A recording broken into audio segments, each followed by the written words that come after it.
ভিডিওতে ক্লিক করার জন্য আপনাদেরকে জানাই অসংখ্য ধন্যবাদ। আপনারা দেখছেন আপনাদের প্রিয় ইউটিউব চ্যানেল ওয়াও। কেমন আছেন? নিশ্চয়ই খুব ভালো আছেন। ইতিমধ্যে বড় আপডেট, রাজ্য সরকারি কর্মচারীদের ভিডিওটি সম্পূর্ণ দেখবেন।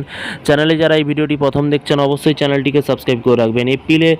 এপ্রিলে কবে ঢুকবে সরকারি কর্মচারীদের বেতন? দিনক্ষণ 4% ডিএ নিয়ে কিন্তু বড় ঘোষণা। কি বলা হয়েছে? সময় যত গড়াচ্ছে ততই কিন্তু ক্ষোভ বাড়ছে সরকারি কর্মচারীদের।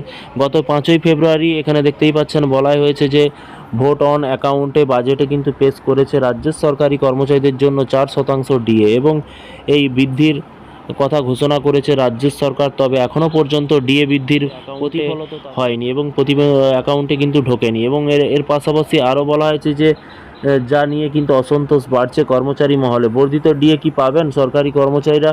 এখানে বাজেটে বলা হয়েছে যে বাজেটে জানানো হয়েছিল যে বর্ধিত ভাতা কিন্তু আগামী অর্থবর্ষের শুরু থেকেই কিন্তু অর্থাৎ 1 এপ্রিল থেকেই কিন্তু কার্যকর হবে। তবে এখনও সেই বিষয়ে কোনো আপডেট কিন্তু নেই। মহার্ঘ ভাতা কি কিন্তু কর্মচারী মহলে জল্পনার মাঝেও কিন্তু এপ্রিল মাসে এই পেনশন প্রদানের চূড়ান্ত সময়সূচি কিন্তু জানা গিয়েছে। এবং এর পাশাপাশি আরও বলা হয়েছে যে এখানে আরও বলা হয়েছে যে স্কুল শিক্ষক, পঞ্চায়েত, পুরসভা কিংবা দপ্তরের কর্মী থেকে সরকারি দপ্তরের সমস্ত কর্মচারীদের অ্যাকাউন্টে ঠিক কবে টাকা ঢুকবে তা বিস্তারিত তালিকা কিন্তু অর্থ দপ্তরের সূত্রের সামনে এসেছে। এবং বন্টনে এবং WBIFMS পোর্টালে কিন্তু তার মাধ্যমে কিন্তু ট্রেজারি থেকে এই অর্থ প্রদান করা হয়। এবং এর পাশাপাশি জানিয়ে রাখি যে সরাসরি রাজ্য সরকারের অধীনে কিন্তু কর্মচারীদের এপ্রিল মাসে বেতন 29 এপ্রিল থেকে কিন্তু পেয়ে যাবেন। এবং পঞ্চায়েতের, মিউনিসিপ্যালিটি কর্পোরেশন এবং লাইব্রেরি কর্মীরাও চলতি মাসে বেতন পাবেন 30 এপ্রিল। এবং সরকার পোষিত এবং সাহায্যপ্রাপ্ত স্কুলে কিন্তু শিক্ষক ও শিক্ষাকর্মীদের এপ্রিল এটাই কিন্তু বলা হয়েছে। এবং এছাড়াও পেনশনভোগীরা পেনশন পাবেন কিন্তু মে মাসের 2 তারিখ। এবং ওয়েজ রেমুনারেশন এবং সম্মানিক এবং স্টাইপেন্ড প্রাপকরাও কিন্তু মে মাসের 2 তারিখ কিন্তু টাকা পেয়ে যাবেন।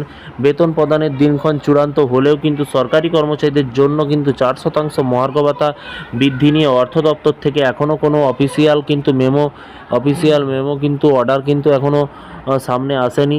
তাই এপ্রিলে বেতনের সাথে কিন্তু বর্ধিত ভাতা মিলবে কিনা সেই নিয়ে কিন্তু প্রশ্ন উঠছে। এবং এর পাশাপাশি যদিও সাম্প্রতিক মুখ্যমন্ত্রী আশ্বাস দিয়ে বলেছেন যে বাজেটে ঘোষিত আরও কিন্তু 4% ডিএ খুব শীঘ্রই কিন্তু। এবং এর পাশাপাশি আরও বলা হয়েছে বুধবার কিন্তু আমডাঙ্গা থেকে মমতা বলেন যে 4% ডিএ বাড়িয়েছি বাজেটে।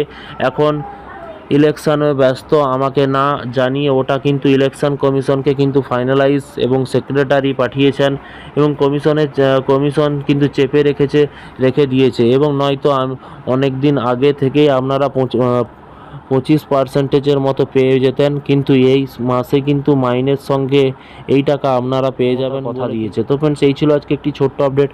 এই ধরনের প্রতিদিন সরকারি কর্মচারীদের বিভিন্ন রকমের লেটেস্ট আপডেট পেতে অবশ্যই চ্যানেলটিকে সাবস্ক্রাইব করে রাখুন পরবর্তী নতুন আপডেট পাওয়ার জন্য। ভালো থাকবেন, সুস্থ থাকবেন এবং নিজের খেয়াল রাখবেন। Thank you.